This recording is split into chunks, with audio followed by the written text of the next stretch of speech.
Okay. So the first topic for this week is life events.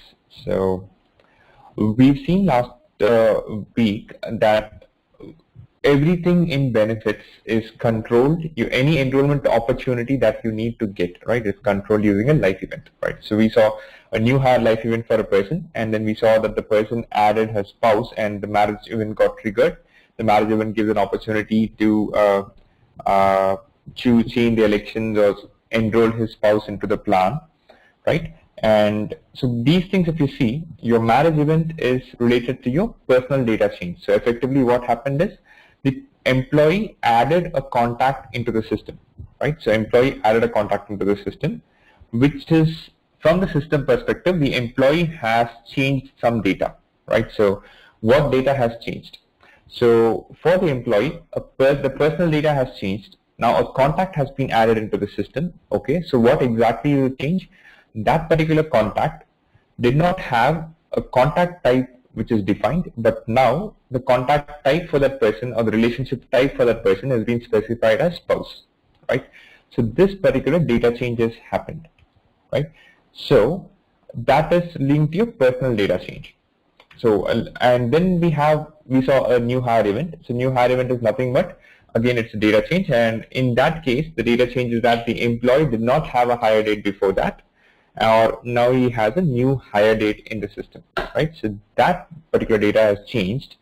And so what is a life event? Life event is nothing but a set of data changes which is either being pertaining to the employee or a person related to the employee, like the contact of a person, right? So any change in a person's data or the employee, the related person's data, which gives an opportunity to like choose your benefit election, is called life event, right? So first we saw two different types of data changes. One is personal data, one is employment data. So now when does data change happen? So the data change will be associated to a life event. So whenever the data change happens, that particular life event will be triggered. Let's say the case of a promotion. Someone is moving from band C to band D, what we saw last week. So that is a data change. The grade is changing for the person. It's changing from band C to band D, right? So that will, if you create a data change which says that the data change is whenever a person changes from band C to band D, attach it to a life event, and the name of that life event is promotion. So whenever the data change happens, the promotion event will be triggered, right? So then what? So unless you attach the event to a program or a plan, the event in itself does not mean anything, right? So because when a life event is triggered, either using the scheduled process or manually, we will process the life event. So the life event will be in detected or unprocessed status. We will then process the life event. So when we process the life event, it will actually see if this life event is associated to any program, and for that particular program, it will then see if it is attached to any plan or level. So it will then start the eligibility evaluation process. So when you process the life event, the first thing is your eligibility is checked using the eligibility criteria, which was already defined or which is already attached to your plans, right? And once the eligibility is checked, the system then determines, okay, what are the electable choices I need to create. So eligibility and electability are two different things, okay? So eligibility says that I am eligible to participate in life event, life insurance, right? That is eligibility. Electability is when your marriage event triggers, though I am eligible to participate in life insurance plan, marriage is not an event which gives me an opportunity to change my choice in life insurance, right? So I don't get the electability for life event when it is marriage. You can configure the system as to which life events will give opportunity to which of the plans. So you can configure it like not all the life events will give opportunities for all the plans. Some plans will not be editable in certain life events. So that's the electability part. So when you process the life event, it will evaluate your eligibility. It will determine what are the plans you're eligible, and then it will evaluate your electability, saying that you're eligible for 5 plans, but then you can only change your options in 3 plans now, right? So that's your electability. And once it has done that, using the enrollment window, which we have configured. So for every life event, we say what's the event start date and what's the end date. So that is your enrollment window, right? So an enrollment opportunity is created and the employee will be allowed to make his elections in the benefit plan. So that's the sequence of how a life event works, right? So just a quick recap. So we have a data change, which is any change in personal or employment data. We then associate this data change to a life event. So whenever this data change occurs, a life event will be triggered, right? So the life event needs to be attached to a program so that when you evaluate the life event, it evaluates your eligibility and creates benefit choices for you. And finally, you will have an enrollment window during which you can make the enrollment changes, right? Right. So the next topic we have is different types of life event, right? So not all life events are equal. So first thing is your explicit life event is what we have been discussing so far, right? So all I've been discussing with you so far falls into this category of explicit life event, which means there needs to be an actual data change in the system for the life event to get triggered, right? So new hire, we saw that the hire rate is being changed for the person or being populated newly. So that is an explicit change, so that in the backend tables, some particular column for that employee or some new row is getting added or some column value is getting changed. So there's an actual change. Similarly for marriage, death, salary change, your salary value is changing and all. So these are explicit events. So then comes your temporal events. So what is temporal events? So for temporal events, there is no data change or no actual change in data, physical data in any of the records or system, right? So temporal changes like any change which occurs with the passage of time, right? So let's say your date of birth is 1st January 2018. So next, not date of birth, your birthday this year falls on 1st January 2018. So automatically next year on 1st January 2019, your age increases by 1 year, right? But there is no actual change which is happening in the database. Your database still stores only your date of birth value, which could be 1/1/1985, 1/1/1990, so any of that. So, but the system senses a change that when every year on your date of birth, your age changes, right? So that is a temporal event. Similarly, on every work anniversary of yours, your length of service changes, right? And so these are all changes which happen with the passage of time. So there are no actual explicit data changes in the system, but because when time passes, these things like age, length of service change, that can be used to trigger a life event as well. So if you have an age change life event,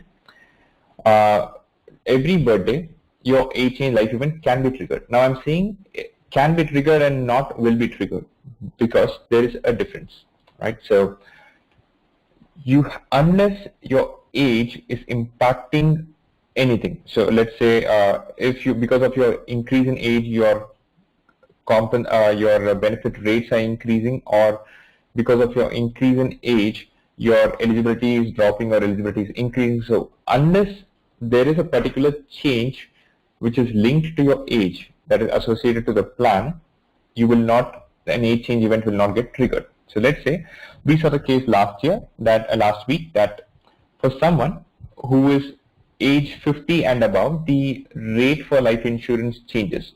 It was $4 per $10,000 of coverage. That's $4 per unit of coverage for a normal employee less than 50, but someone more than 50 gets $6.5, right? So when does the age change event trigger in that? So let's say a person is 45 years old, the age change event will not trigger for the next 5 years.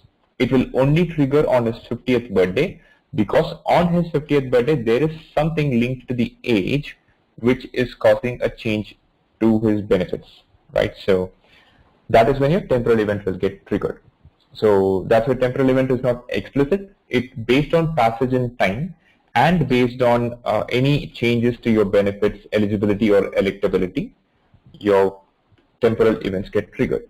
And there is a process which, see, temporal events, you don't have to create it automatically. And when we set detection rules for temporal events, and they get automatically detected when that event is supposed to occur, right? So the next is your scheduled life event, right? So then we have scheduled life event. scheduled life event is nothing but your annual enrollment, right? So we saw that once in a year you get an opportunity to decide whether you want to change your medical coverage. You want to go from your silver package to platinum package, cover more dependents, whether you want to choose optional coverage or additional coverage for your parents. So all these things the companies do, and these things fall under scheduled life events. So every year you will have a window of, like, let's say, and during this window you'll be able to change everything, almost all elections, right? So that is a scheduled thing. So scheduling is normally done as an annual event. I've not seen a case where scheduling is frequency is like lesser than that of an annual frequency or more frequent. I've not seen that. Okay, so we have scheduled annual enrollment, and then we have unrestricted event. So last week, if you remember, we saw a case where we had a particular optional additional UK additional benefits where there was a meal voucher which is associated with a flex credit, right? So you were able to see that there was no life event, but the person can go anytime and then change how much he wants to get as his meal voucher amount, right? So there is no any of these life events, whatever we discussed, there is no such life event associated. In fact, for unrestricted plans, an event called unrestricted plan. So the person will not even know that there is an event which is getting associated and creating an opportunity for him, but that happens automatically in the background. So unrestricted just makes you feel like you can come anytime and make any enrollment changes, right? So you don't have any restrictions that I need a data change or I need an opportunity or I need an annual enrollment cycle. So none of this is there. Just come, you make changes and save your changes. So that is your unrestricted enrollment, right? So unrestricted enrollments, where each of these types will be used, we'll be discussing in detail as well. So these are the 4 primary life events. So mostly you will be using the first is what you'll be we will be configuring manually. The rest of the things are like there is not much configuration required. In fact, like for temporal there is no configuration required at all. It's all predefined. So explicit is what we will be configuring based on the customer requirements. So the remaining types are almost fixed and we don't need to create anything. We just need to configure them for your program and plan to give the opportunities. Okay, so right. So first we look at explicit life events. So we'll go one at a time. So we are looking at explicit life events now. And so like I said, explicit life events don't get triggered on their own. They need an actual data change to take place for them to trigger. So we'll see what exactly is the data change about, right? So like I said, a data change can be of 2 types. So the employee's data itself changes, or the employee's contacts data is changing, right? And when we say employee data, so there are 2 parts to employee data. One is employee's personal data and the employee's assignment data, right? But when it comes to related person or contact, they only have person data. They don't have assignment data because they are not working in the company, right? Unless your contact is also an employee in the company, they don't work in the company, right? So so let me just give you an example. What is person data change and what is a related person change? How can it be used to configure different events, right? So person data change is nothing but, let's say you're hiring a person, right? So that is the employee whom you're hiring. You're not hiring the employee's contact, right? So that is a person assignment change. And similarly, an employee then says, my smoker status is from this particular date. I've started smoking, so I've updated my tobacco use status. So that is a personal data change for an employee. So the employee says that he is now using tobacco. So we can create an event, let's say change in smoking status, and that event can trigger when the employee updates the value, right? So coming to related person change, so the employee has now added a person as contact, and that particular contact's relationship is spouse, right? So now we are talking about the contact's relationship, not the employee's relationship to the company, but the contact's relationship to the employee, right? So when he adds that value as spouse, we can use that to configure a marriage event. And when, so what we say is, if the contact relationship type changes, from any value or no value. So in the past, it doesn't matter what was the earlier value, but if the new value is spouse, that means the marriage event has taken place, correct? So we use that information to trigger data. Now, how do we configure a data change for divorce case, right? So it is simple. So for marriage, we said it doesn't matter what was the previous value, the current value has to be spouse, right? So previous value can be any value or no value at all. Any value in the sense that it could be a friend, or no value in the sense that the system, the person is not even in the system, right? But the new value is spouse, so that's marriage event. So what is divorce event? So the current value needs to be spouse, and I don't care what the future value is. It can be, they can delete them from the system, or they can change the relationship to something else called ex-spouse or any other value. So that person is no more of the relationship type spouse. So that data change can be used to configure the divorce event, right? So we have to decide how. So the customer will give you only requirements saying that I need these events. So I need new hire, I need termination, marriage, divorce, birth of a child, and all. So we have to configure those data changes. They will not tell what data is changing. Unless it is very specific, saying that for in case of Canada, you have a person moving from any province or a state, which is called province in Canada. So they are moving to Quebec province, right? So your taxable rules change, your benefits change a bit. So that could trigger a location change event. Similarly, anyone moving out of Quebec also could change a location change. So those are specific cases for which your vendor will specify that I need a location change event whenever someone moves into Quebec or out of Quebec, right? Whereas otherwise they'll just say I need a new hire event, marriage event, birth event. They don't specify that I need marriage event whenever a person is marrying a spouse or a child is born, and those particular details they don't say, right? So yeah, so these are the two types of events, data changes, which can be configured. Okay, so how do we configure the data change? Just a second. Yeah. Okay, so how do we configure a data change, right? So data change, like I told you, is an actual change of a column value in a table. So any table, it could be personal data table or assignment data table, right? So we can configure value changes in the following ways. We can say from no value to any value, from any value to any other value, or to specific value. So specific value in the sense like spouse. Spouse is a very specific value. It's not just a thing called any value, right? So before we proceed further, let's quickly take a look at the system to see what exactly is the data change. So then we will come back to the slide to discuss further. Okay.